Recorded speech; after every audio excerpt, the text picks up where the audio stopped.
Hello again. We're now in week 4. Last week was our first exam. Let's see, the most everybody was able to complete that.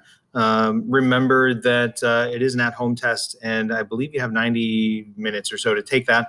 You can use your text. It's easier if you have some notes available or are familiar with the textbook. So that's just some suggestions going into the second exam, which won't be for another couple of weeks.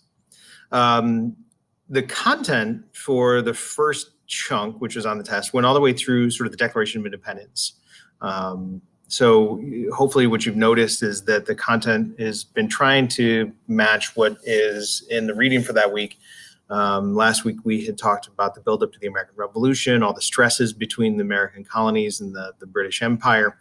One of the things that we're going to see that's interesting in not this week, but the next couple of weeks is the stress between the revolutionary ideals of all men are created equal, found in the Declaration of Independence, as well as this idea that the Americans were fighting against the British Parliament and then the British King, and this idea of the fear of the strong national government and the fear of a standing army. And we're going to see how that kind of impacts the first government of the United States, which was the Articles of Confederation, and then how that is the stress that we see when the Constitution is proposed. And a lot of times in today's society, we think that the Constitution was universally beloved, but the Founding Fathers didn't agree on what type of government should be put into place. And there was no consensus that the Constitution was really the answer to the problem.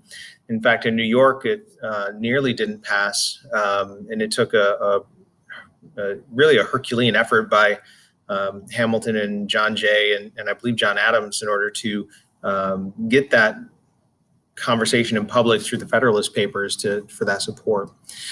So if you hear somebody talking about what the Founding Fathers wanted, that probably means they're a little uninformed about the time period, because the Founding Fathers didn't really agree on anything. And we'll see that going into sort of the first Washington administration with the conflicts that arise that leads to the first political parties. This week, we're going to be studying a little bit about the American Revolution and the actual fighting that took place, and the ideas that went into the fighting, and Washington's ideal of, George Washington wanted this one battle that would solve the problem. But what he realized was that he just didn't have the resources for that. So over time, he came to find that he was going to need to have this prolonged war of attrition where they would just kind of hit and run against the British. They would make sure never to get caught. And where the British were concerned with occupying cities and trying to control that way, Washington realized that as long as he kept his military alive and kept fighting, eventually the British would kind of get sick of being here and fighting their, what they saw as their weird American cousins.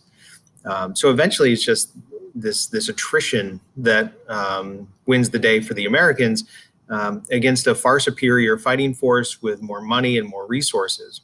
And that's a playbook that's going to be run in future events as well. It's the same playbook that we see happen in Vietnam against then the Americans, and kind of the same thing that happened in Iraq after the 2003 invasion. So there's a lot of impacts here on history. Now, this week, what you do, what we're going to have is we're actually in week 4. And we have a couple of options for you. Again, the reading, I believe, is chapter 5. And we have a couple of options. The first is, the second one here is an academic journal search. So similar to the primary source journal search, you're going to find an academic journal for a topic that you are interested in that covers the time period we're looking at.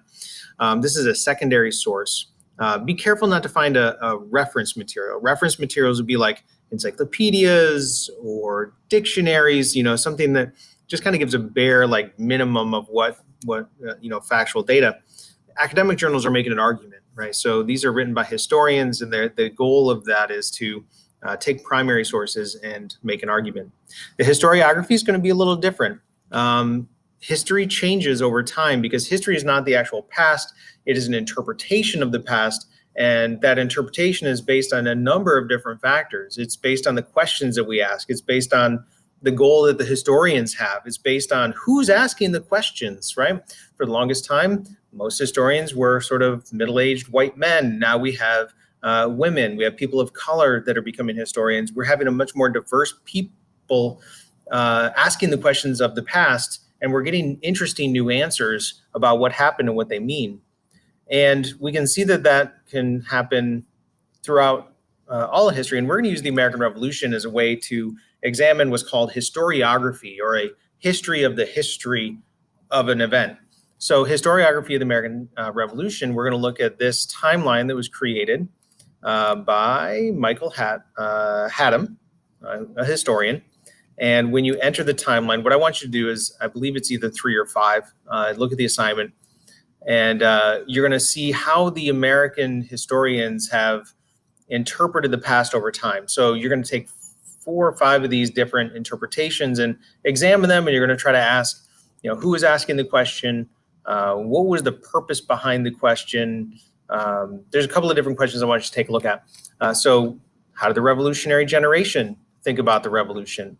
How did the post-revolution generation, known as this year's the Whig interpretation, so about the time of Andrew Jackson? The progressive, so you can see the years that these interpretations are being made.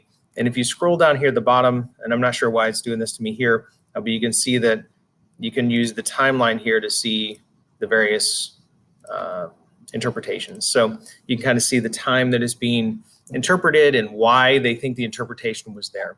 So again, history does change over time because history is the interpretation, not the actual past that occurred. So we use the primary sources, and when new evidence is brought to bear, when new people are asking new types of questions, all of this can lead to a different interpretation of what happened in the past. So history does change. It does revise because it's not a static thing. It's not a dead history. It's a living, breathing investigation into the past. All right, so if you have any questions, let me know. But enjoy week 4. I'm excited about this historiography project, and I'm also excited to see what kind of journal entries that you find for the secondary source journals. So if you have any questions, let me know. Otherwise, have a great week.